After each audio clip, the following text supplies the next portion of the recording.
Halkani waa ilig dildala oo markaa ay soo weerareen ciidamadii badda ee Ingiriiska iyo huwantiisii kala jaadka ahayd oo markaa guluf colaadeed ku soo eekeeyay taliskii ilig dildala 1904.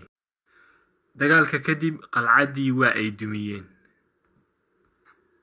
again halkan waxa weeye qalcadii gobolka Sanaag Galbadibur oo markaa ay madaafiic ku qaraacayaan iyagoo markaa qarxinaya oo markaa duminaya. halkani waa qalcadii Jidili oo markaa again ay miinooyin ku qaraacayaan iyagoo markaa duminaya. waa qalcadii taxanaha ay ku yaalay Shimbiris amba Shimbirbeeris badda taqaano oo markaa miinooyin galiyay si ay markaa u dumiyaan. halkani sidoo kale waa Shimbirbeeris oo markaa amba Shimbiris oo markaa ay ciidamada Ingiriiska ee miinooyinku ay markaa qarxinayaan. waa markay qabsadeen qalcadda gobolka Sanaag ku taalay 1915 oo markaa ay daraawish ka qabsadeen iyagoo markaa duminaya dagaalka kadib. qalcaddan markii hore siday ahayd markii daraawishta laga qabsaday kadibna sida loo galay oo markaa miinooyin loogu xiray oo loo dumiyay. xilligii Taleex la qabsaday qalcadihii iyo sidoo kale goobihii dawladda daraawishta oo markaa miinooyin leela dhacay kadibna hadhaagii miinooyin kale oo cusub lagu dumiyay.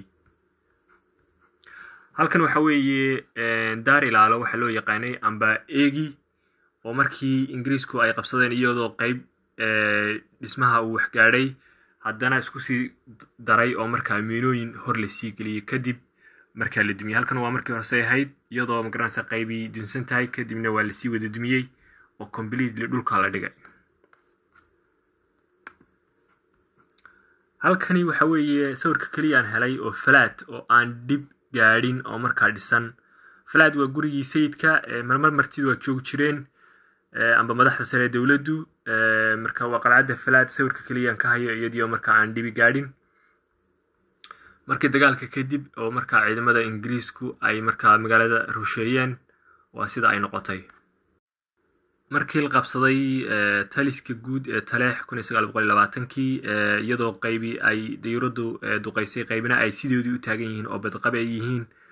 halkanina waa magaaladii oo markaa haawanaysa oo markaa dhulka la dhigay oo markaa qayb ka mid ah miinooyin cusub lagu soo xiray. waxaan uga gol leeyahay halkani waxa weeye taaladii Sayid Maxamed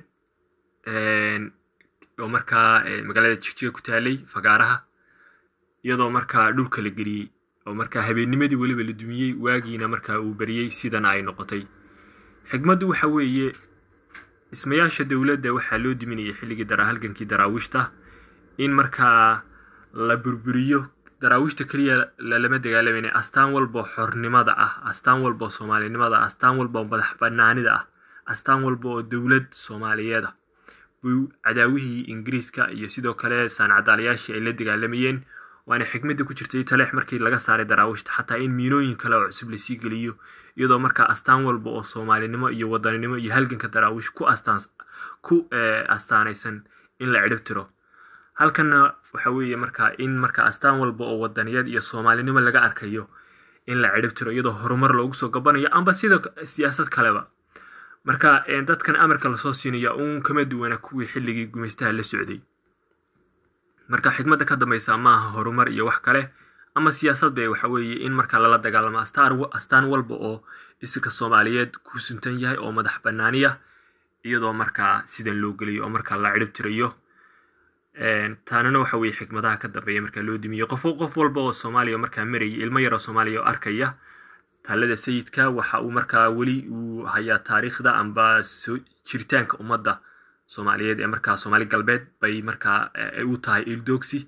laakiinse si markaa dadka loogu dhigo dad caama waxba ogeyn taariikhdooda ogeyn waxna aan odorosi karin waa in markaa indhahooda laga qariyo waxa la leeyahay wixii markaa astaanta Soomaaliyeed amba hidahooda amba dhaxalkooda ah si markaa loo dhaxal wareejiyo.